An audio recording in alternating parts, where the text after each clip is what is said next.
Le temps de louange, comme tu veux que je le monte un petit peu peut-être?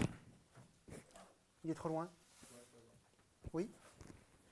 Je mute.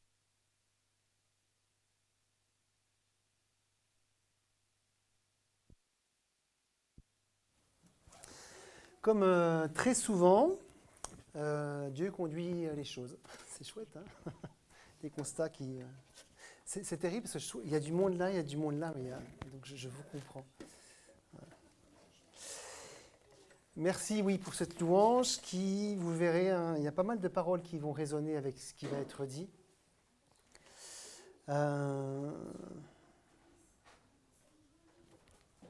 Attention, danger, voilà. La semaine dernière, on a eu Francis qui nous a parlé de...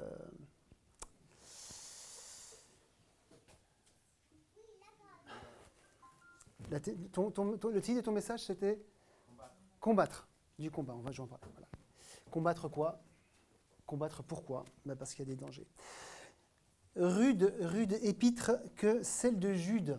Je ne sais pas si vous êtes amusé à lire la suite du passage. Quand je me suis inscrit pour prendre une prédication en juillet sur les supplications, non pas pour moi, mais pour remplir les pages de nos chercheurs anciens, j'ai lu le passage sur lequel je m'étais mis. Hein. Je crois qu'il restait une ou deux dates, il n'y en a qu'une qui me convenait. Et puis, tel Jonas, j'ai regretté de ne pas être parti tout l'été très très très loin de Dijon. Et puis j'ai relu l'ensemble du chapitre, en particulier ce qui suit, et je me suis dit, mais je ne dois pas être le seul. C'est une épître assez... Il y a un seul chapitre, mais heureusement, quelque part. Parce que voilà, Francis disait la semaine dernière que cette lettre s'adressait à des juifs convertis. Moi, j'ajouterais des érudits, parce que je pense que si vous lisez la suite, ne serait-ce que jusqu'au verset 16, on voit qu'il y a du lourd. C'est un peu comme l'épître aux Hébreux, c'est plein, c'est chargé. Voilà, c'est chargé. Alors pour l'instant, on va s'arrêter au verset 5 à 7. Juste 3 versets, mais qui sont bien. Voilà. Je veux vous rappeler, donc c'est la suite de ce que Francis nous a partagé la semaine dernière. Je veux vous rappeler, à vous qui savez fort bien toutes ces choses, que le Seigneur, après avoir sauvé le peuple et l'avoir tiré du pays d'Égypte, fit ensuite périr les incrédules, qu'il a réservé pour le jugement du grand jour, enchaînés éternellement par les ténèbres, les anges qui n'ont pas gardé leur dignité, mais qui ont abandonné leur propre demeure. Et enfin, que Sodome et Gomorrhe et les villes voisines, qui se livrèrent comme eux à la débauche et à des vices contre nature, sont donnés en exemple, subissant la peine d'un feu éternel. C'est joyeux. Bienvenue. Yes. Alors avant de me lancer tête baissée dans l'étude d'Israël et des avantages de son élection, des anges et de leur nature, des habitants de Sodome et Gomorrhe et de leurs dérives multiples et variées, ça fait un lourd programme, mais on ne fera pas tout, c'est promis. Il est bon de soulever que Jude fait un lien. Je veux vous rappeler, à vous qui savez fort bien toutes ces choses. Donc en fait, voilà, il nous ramène à ce que Francis nous a dit la semaine dernière. À vous qui savez fort bien toutes ces choses. Donc je vous invite à réécouter, si c'est sur YouTube, ce que Francis nous a partagé la semaine dernière, puisque nous savons fort bien toutes ces choses.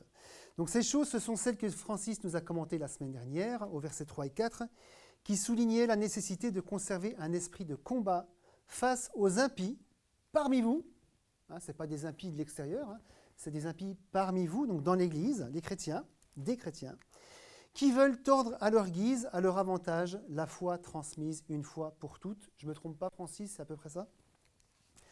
Donc vous avez en 30 secondes ce qu'il a dit en une demi-heure, mais je vous invite plutôt à écouter la demi-heure que les 30 secondes. Combattre pour la foi telle qu'elle a été transmise la semaine dernière et aujourd'hui, combattre face aux dangers qu'impliquerait un éloignement de la foi telle qu'elle a été transmise, parce que des dangers, il y en a, et pas qu'un seul. Pour les enseignants, érudits, hommes d'influence, à qui peut-être, c'est mon avis, s'adresse Jude, avertir du danger, souligner les dangers, définir les dangers est une responsabilité à laquelle ils ne peuvent se soustraire, à laquelle nous ne pouvons pas non plus nous soustraire aujourd'hui, définir les dangers. Et pour argumenter, Jude va utiliser 3 images. On les a lues. 3 types de personnages, 3 types d'êtres qui vont nous permettre d'évaluer les dangers d'une vie qui renonce à Dieu, d'une vie qui renonce à sa présence dans notre vie. Donc on a Israël, le peuple d'Israël, j'ai rajouté Israël, l'image d'hommes et de femmes qui, par leur désobéissance, renoncent à jouir de leur relation privilégiée avec Dieu. On va le voir ensemble. L'image des anges. Donc l'image d'êtres qui ont choisi de renoncer à la présence de Dieu. Et puis les habitants de Sodome et Gomorrhe et des villes voisines, l'image d'hommes et de femmes qui ne connaissent ni ne veulent connaître Dieu, d'ailleurs. Alors, verset 5, je veux vous rappeler, à vous qui savez fort bien toutes ces choses, que le Seigneur, après avoir sauvé le peuple et l'avoir tiré du pays d'Égypte, fit ensuite périr les incrédules. Alors, je ne suis pas spécialiste des héritages, donc j'espère que je ne vais pas me tromper. Lorsque vous prenez connaissance et possession d'un héritage constitué depuis des générations et des générations, votre attitude devrait vous tourner vers le passé et vous pousser à affirmer « Je ne suis pour rien dans les richesses qui se déversent sur moi ». Et en fait, c'est exactement ce que vivait Israël. Ce peuple hérite de l'élection de Dieu envers Abraham, cet homme qui crut en lui. Sa descendance sera bénie, et puis, ça, il ne voulait pas trop forcément le voir, mais cette descendance sera bénie à toutes les nations de la terre, dont nous. Voilà. Alors je vous laisse, puisqu'on va parler de l'Égypte, je vous laisse relire la magnifique histoire de l'arrivée de Joseph et de ses frères en Égypte. Ça, c'est une très, très, très, très belle histoire dans la Genèse, et qui c'était aussi sur le livre de l'Exode.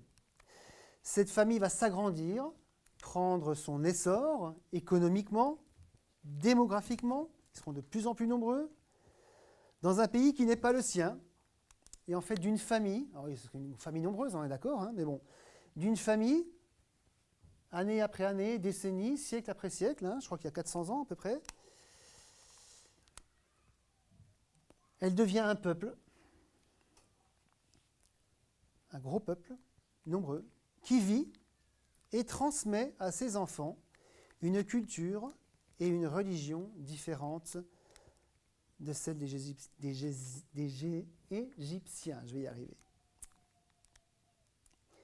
Ce peuple, en fait, devient dérangeant. Il est alors mis en esclavage. Pour autant, il continue à se multiplier et à conserver sa différence. Il adore le Dieu d'Abraham plutôt que les innombrables dieux égyptiens. La suite, le peuple se plaint, monte alors aux oreilles de Dieu cette plainte. Dieu va entendre et Dieu va délivrer. Le délivrer non seulement de son esclavage, mais également du pays dans lequel il était fait finalement prisonnier et empêché de rendre un culte à son Dieu. Alors vous connaissez l'histoire, il y a des miracles qui s'enchaînent, des aventures qui s'enchaînent, la nuée dans le désert, la traversée de la mer, la manne, les cailles quotidiennes. Et enfin, passage central dans l'histoire d'Israël, Dieu confie à Moïse sa loi morale, sa loi spirituelle, les 10 commandements.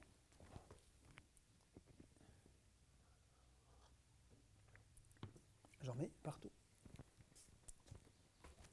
Voilà pour, après avoir sauvé le peuple et l'avoir tiré du pays d'Égypte. Voilà, c'est à peu près ça qui se renferme dans ces quelques mots.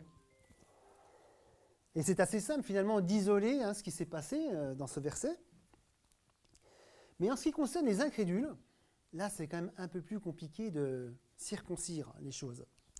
Parce que c'est vaste, l'incrédulité, c'est très vaste.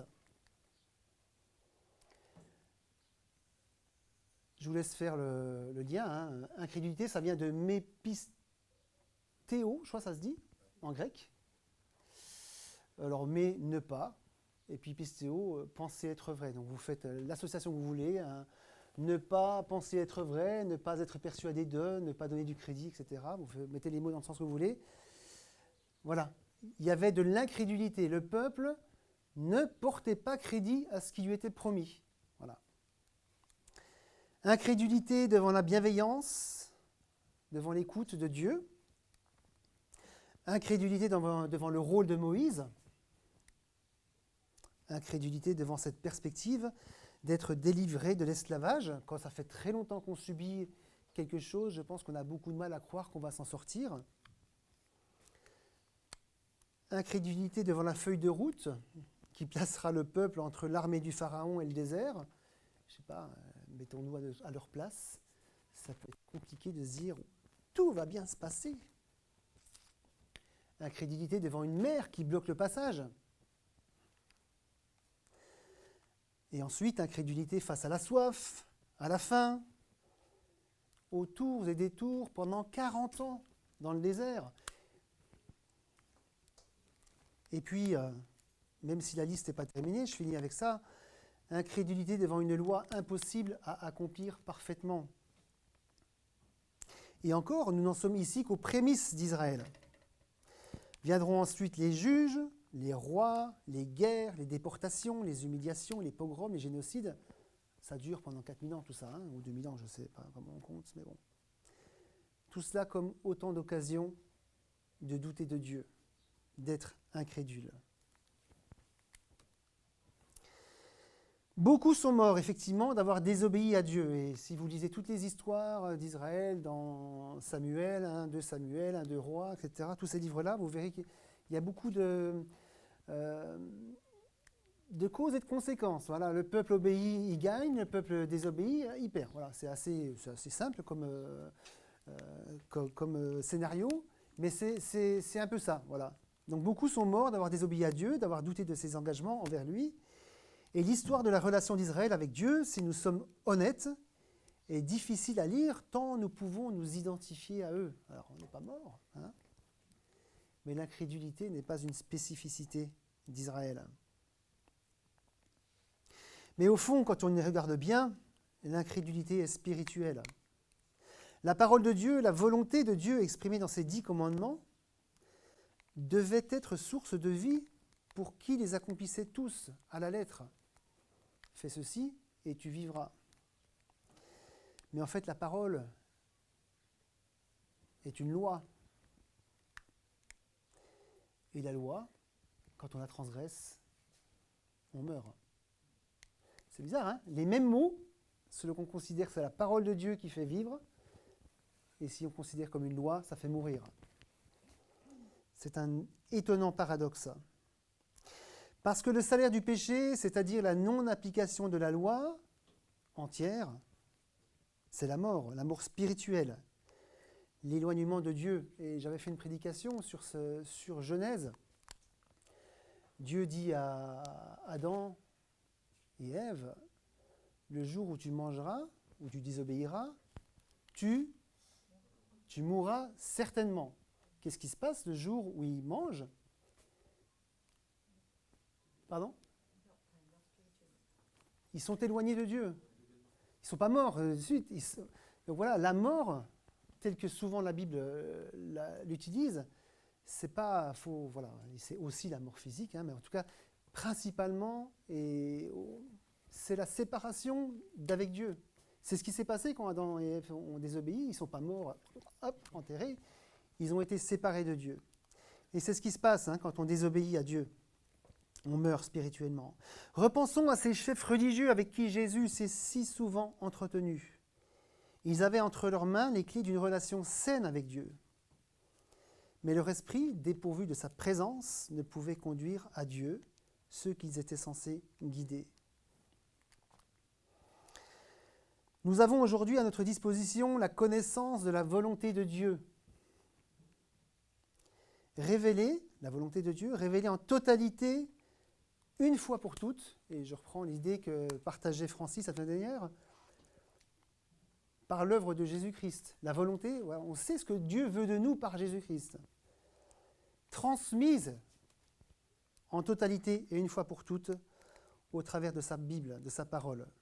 que nous croyons pleinement inspirés par l'Esprit Saint. Si on ne croit pas ni à la vie de Jésus, ni en totalité à ce qui est écrit dans la parole, c'est compliqué d'avoir confiance en Dieu, hein, les amis. En fait, nous bénéficions des mêmes avantages qu'Israël. C'est là où Jude, en fait, veut nous amener avec ce verset. Qu'en ferons-nous ? À nous qui connaissons les fondements dans la grâce du salut, chercherons-nous à y ajouter ou à y soustraire ce qui humainement nous semble plus adéquat ? Il y a beaucoup de choses, hein, on pourrait se dire, oh, ça c'est plus trop d'actualité, c'est trop dur. À nous qui jouissons de la présence du Saint-Esprit, ou de l'Esprit Saint, comme j'ai écrit, nous tournerons-nous vers d'autres influences, d'autres spiritualités plus douces, plus bienfaisantes. À nous qui avons la connaissance du chemin vers le ciel, retournerons-nous sur le chemin qui mène à la tombe ? À nous qui suivons Jésus, la parole, le chemin, la vérité, aurons-nous une oreille attentive envers d'autres paroles, d'autres chemins ? Pareil, la liste peut s'allonger, hein, mais j'en ai une dernière, hein, sinon on ne finira pas. À nous qui avons la vie par la foi en Jésus-Christ, choisirons-nous la mort par l'incrédulité ? Premier danger, l'incrédulité, devant tout ce que nous avons devant nous pour nous révéler Dieu. Après Israël, Jude prend l'exemple des anges. Alors je me suis permis de rajouter cette petite introduction qui met au verset 5.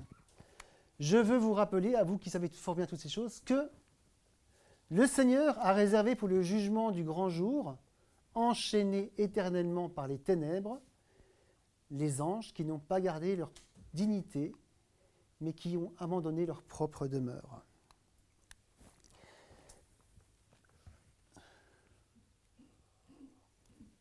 Alors je vous avoue que c'est particulièrement quand j'ai lu le verset 6, je me dis oh là là là là, il va falloir parler des anges. Ça va être long à étudier. Qu'est-ce que je vais leur dire ? Est-ce que vous connaissez les couleurs primaires ?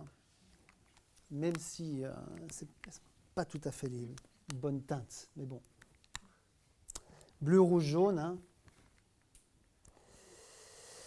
On les dit primaires en fait parce qu'elles ne peuvent être obtenues par mélange. En fait, le cyan, le magenta et le jaune sont des couleurs brutes. Voilà.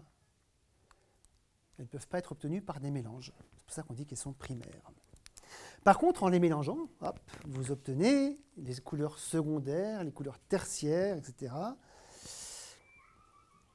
Orange, vert, violet, et enfin toutes les teintes possibles et inimaginables.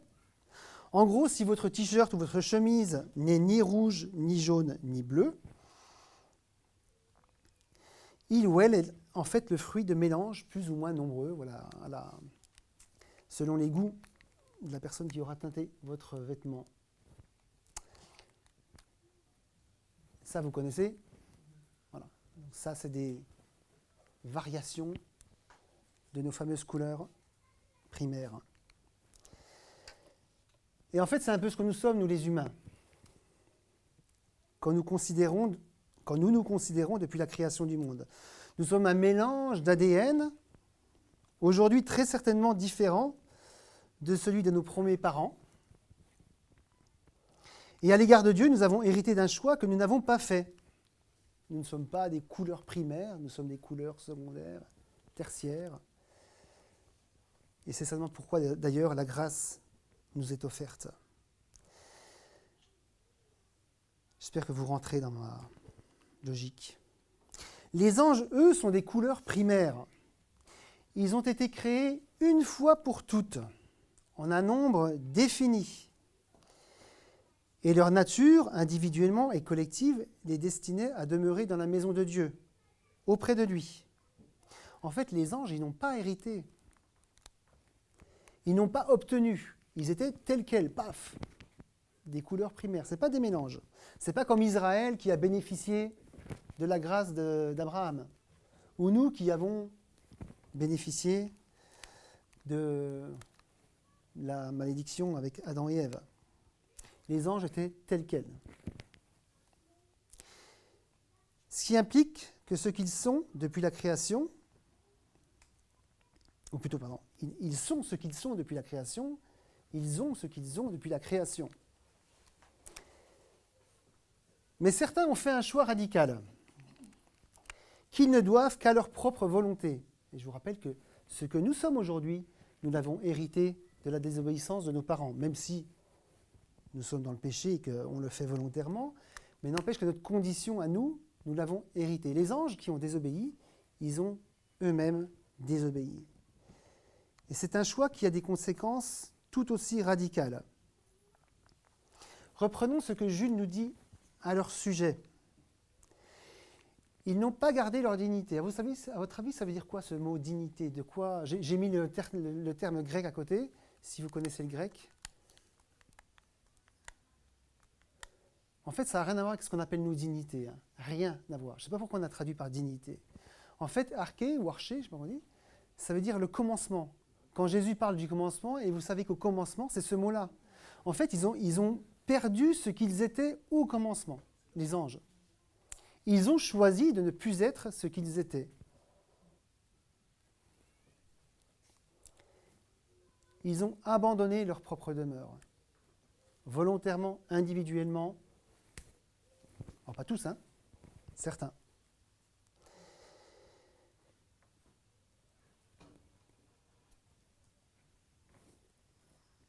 Je vais reprendre mon texte, comment je ne vais pas m'en sortir. Je vais être trop long.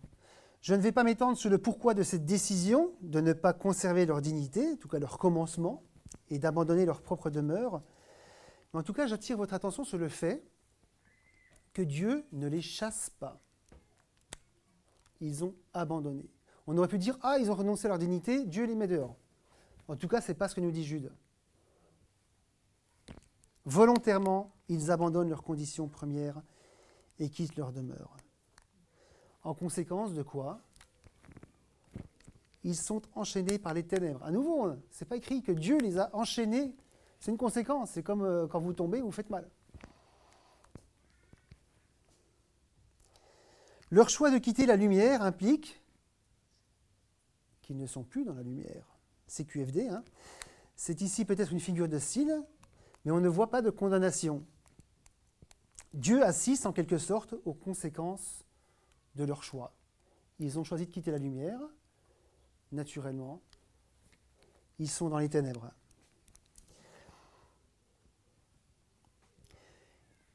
J'ai longtemps cru à la possibilité de la perte du salut. Mais uniquement dans la situation d'un reniement de Dieu, de son salut. Je me souviens, on en parlait avec Franck à l'époque, avec Paul aussi, je crois, qui eux me disaient, mais non. Et donc on citait souvent Romains 8, rien ne vous séparera. Je disais, oui, mais quand moi je choisis, si moi je choisis, je suis sauvé et je choisis, je ne veux plus de Dieu. Avec Sylvain aussi, Berger, on en parlait aussi beaucoup.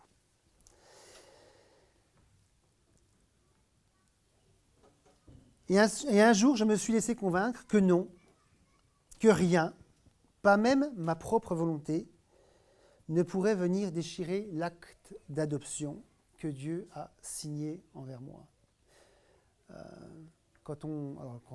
Je n'ai jamais fait, quand des parents signent un acte d'adoption, j'imagine qu'il y a 2 signatures en bas et pas 3. Il y a celui qui adopte, il y a l'orphelinat ou l'association, mais il n'y a pas la signature de l'enfant qui est adopté. J'allais dire, il n'a rien à voir, on a chanté tout à l'heure, c'est la grâce. Alors nous, effectivement, on accepte. Mais l'adoption, c'est Dieu qui vient nous chercher dans les griffes de Satan et qui dit non, mais c'est bon, je signe, il est pour moi. Et quand j'ai entendu un petit peu les choses comme ça, je me suis dit oui, voilà. Je me posais des questions, aujourd'hui je ne m'en pose plus.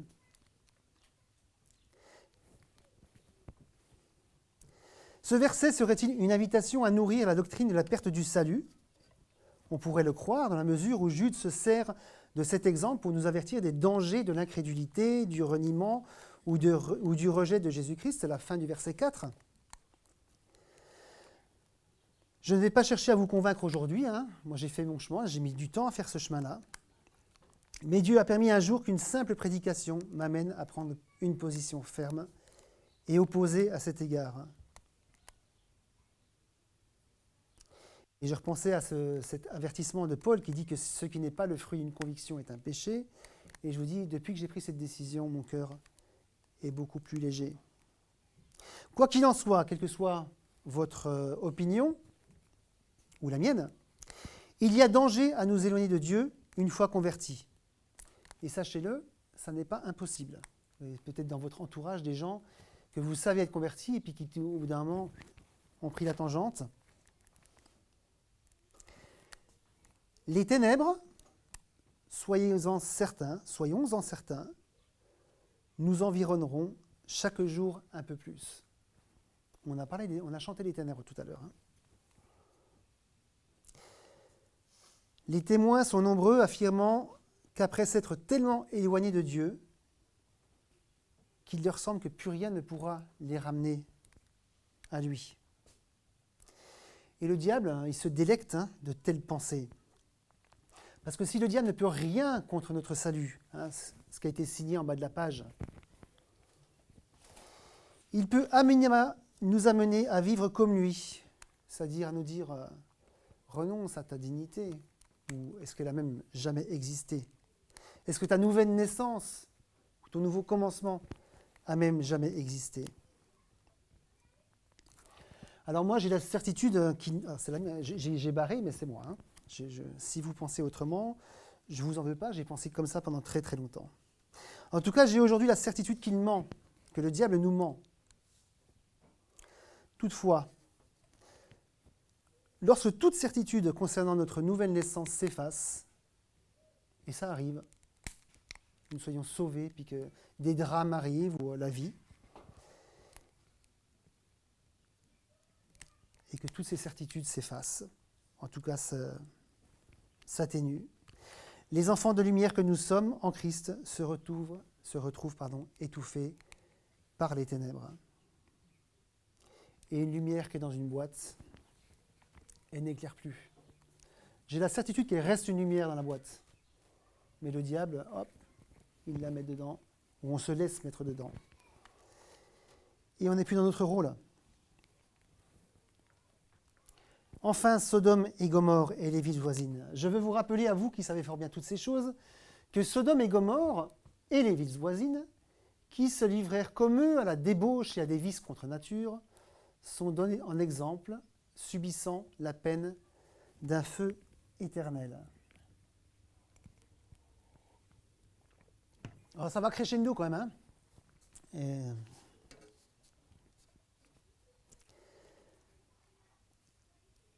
Lorsque la Bible, lorsque Dieu parle de débauche et de vice contre nature, alors je m'applique à ne pas limiter ma réflexion à ce que nous avons l'habitude de ranger derrière ces termes. Quand on voit ça, débauche et vice, tout de suite, paf, systématiquement, on est dans les dérives sexuelles, n'est-ce pas? C'est systématique. Alors j'ai eu le privilège d'être ancien pendant quelques années. En regardant en arrière, les plus grands dangers rencontrés, puisque ce texte utilise cet exemple pour nous mettre en garde contre les dangers, ça a été la médisance, les accusations infondées, l'incapacité de s'écouter, de se comprendre, de s'estimer, le manque, voire l'absence d'amour fraternel. 3 petits points. Alors j'ai eu vent quelquefois de problèmes derrière lesquels on cache, on intègre débauche et vice. En tout cas, ça n'a jamais été, sur le temps où j'étais ancien, source de division. Au contraire, les quelques fois où ça s'est passé, ça a été, en tout cas dans notre collège d'anciens, entouré d'une discrétion remarquable. Alors je ne raye pas, hein, soyez sûrs, hein, ces problèmes de notre paysage, hein, ça existe, et c'est un danger. Mais je crois fermement que souvent nous choisissons la facilité dans nos combats. Nous choisissons ce qui est clairement très grave, les un ou deux très gros péchés qui mettent dans l'ombre les innombrables petits péchés. J'ai une image qui me vient à l'instant, là. Il y a quelques jours, j'ai pris une gamelle assez majestueuse. Je suis tombé parce que j'ai frappé dans un ballon et qu'il y avait tout petit gravier sur un parking et j'ai glissé. Si ça avait été des gros cailloux, je pense que je n'aurais pas shooté, pas de souci, j'aurais dit attention, il y a danger. Et ces tout petits cailloux et ce tout petit coup dans... Hop, c'est ça qui m'a fait, j'ai encore mal au bras. Hein. Attention aux tout petits cailloux et attention à ne pas tout ranger derrière ces gros cailloux. Une petite bataille d'oreiller, ça rappelle quelque chose Je crois que j'ai déjà parlé plusieurs fois quand je parlais de la médisance. C'est un petit peu mon cheval de bataille. J'espère que je ne le suis pas. Hein. Pas trop. Franck, vous vous souvenez de Franck ? Oui, Franck Segone avait donné une excellente illustration des problèmes insolubles provoqués par la médisance. Alors, ce n'est pas tout à fait l'image là, mais éventrer un oreiller du haut d'une tour un jour de grand vent et ensuite aller récupérer chaque plume. Lancer, partager, relayer une rumeur, médire, cela revient au même. En se disant, oh, je vais corriger, t'en fais pas, j'ai dit ça, mais je vais corriger mon erreur. Ça revient à ça, hein, d'aller chercher toutes les petites plumes qu'on puisse envoyer. Jamais on n'y arrivera, jamais. Ça, c'est un gros danger. Dans la langue, hein, Jacques en parle suffisamment. Revenons à Sodome et Gomorrhe. Ils sont l'image de notre condition première d'ennemis de Dieu. En Christ, nous sommes rachetés, sauvés, libérés de la condamnation du péché. Mais nous poursuivons notre route dans cette enveloppe, le corps et l'âme, qui, elle, est encore et toujours fortement attachée à cette condition première, à ce que nous étions. La débauche et le vice, au sens large, vous m'avez compris, sont toujours fortement ancrés en nous, prêts à nous saisir, à nous ramener à nos origines. Alors vous me direz que j'exagère, que tout de même, vous n'êtes pas ou une grosse débauchée, un gros vicelard. Hein. Et moi, je vous dirais que Dieu, voyant son Fils sur la croix, les pieds et les mains percés, ne fait aucune différence. Aucune. Il est mort pour tout ça. Alors, quels sont ces fruits de la chair, ces marques de Sodome et Gomorrhe et des villes voisines que l'Esprit Saint tient à débusquer en nous ? Alors, j'ai rien inventé, hein, vous reconnaissez ces passages. La débauche, l'impureté, le dérèglement, l'idolâtrie, la magie, les rivalités, les querelles, les jalousies, les animosités, les disputes, les divisions, les sectes, l'envie, l'ivrognerie, les excès de table et des choses semblables. En fait, c'est un catalogue qui touche tous les domaines de notre vie et on aurait tort d'y voir un décrescendo en disant « il a commencé par les plus gros et il finit par les moins ». Non.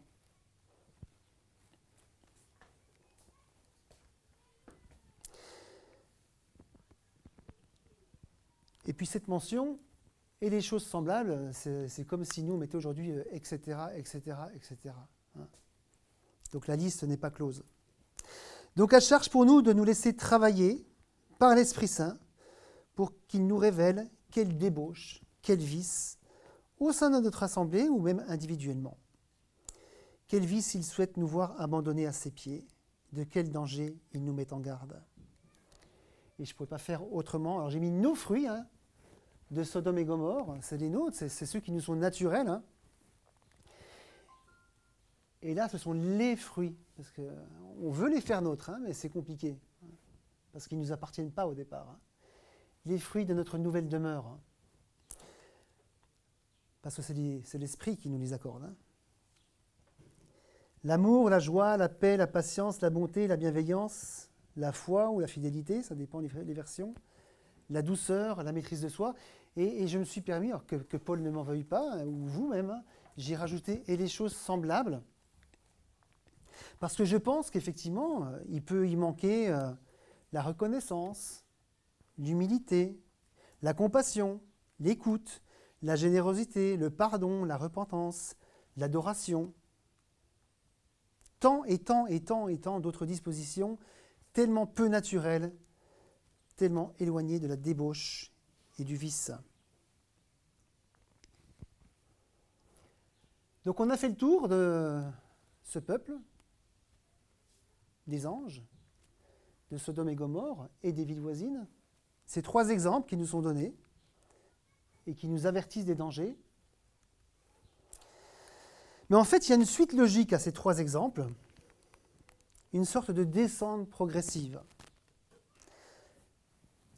Nous mettons en doute la parole, nous y désobéissons, nous devenons incrédules à propos de n'importe quel point de doctrine. Et quand vous commencez à mettre un doute sur un point de doctrine, petit à petit, si vous ne corrigez pas le tir, petit à petit, les autres peuvent tous tomber les uns après les autres. Et donc, l'incrédulité, nous nous éloignons de Dieu. Le diable saisit l'occasion pour nous inviter à reconsidérer la réalité de notre dignité, de notre demeure, et au final, il nous amène dans les ténèbres. Et nous replongeons sans limite dans le péché, dans nos habitudes, dans nos débauches et nos vices, quels qu'ils soient. Vous voyez la suite logique ? L'incrédulité qui mène aux ténèbres, qui nous ramène à notre première nature. Est-ce que vous connaissez la version FA ? Non ? C'est une version... Alors, je me souviens plus ce que j'ai mis derrière le A. Fortement altéré. Fortement altéré. Donc c'est le même texte, hein, ou presque. Je veux vous rappeler, à vous qui savez fort bien toutes ces choses, que le Seigneur vous a sauvés et a fait de vous son peuple. Qu'il vous a offert une nouvelle dignité et vous prépare une place dans sa propre demeure. Et que vous êtes ces exemples, ces témoins, dans les villes de Sodome, de Gomorrhe et des villes voisines. Ces villes qui m'ignorent, mais pour qui je conserve pourtant un amour sans limite. Alors je suis désolé pour cette déclinaison non officielle de ce verset, de ces trois versets. Il y a danger. Il y a toujours danger, mais si on s'appuie là-dessus, on peut aller face au danger. Nous avons été sauvés. Nous sommes son peuple. Dieu nous a offert une nouvelle dignité, un nouveau commencement, une nouvelle naissance. Dieu nous accueillera dans sa propre demeure.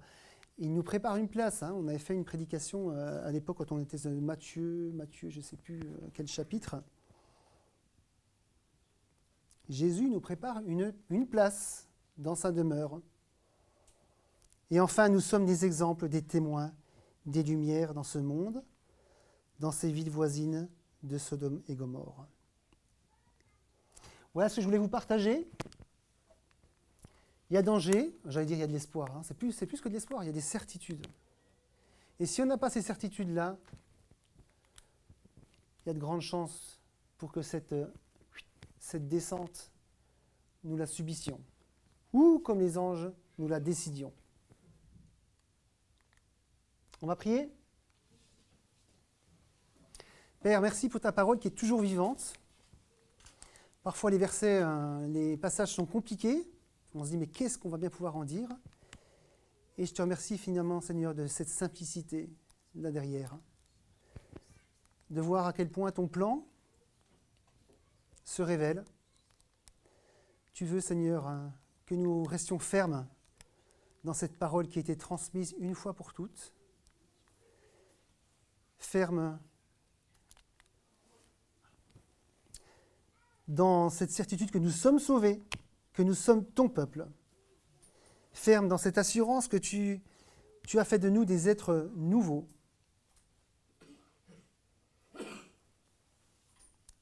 Et que tu nous attends, que tu vas nous accueillir, Seigneur. On veut être ces témoins dans ce monde de ces choses. On ne veut pas juste les garder pour nous. On a eu de longues prédications sur la mission. Que nous puissions, Seigneur, nous saisir de ces certitudes pour vivre dans ces villes voisines qui ne te connaissent pas, Seigneur, et pouvoir leur donner envie. Et qu'ils puissent se dire, mais moi, je voudrais ça, je voudrais vivre ça. Moi aussi. Merci Seigneur de te révéler encore aujourd'hui à nous. Amen.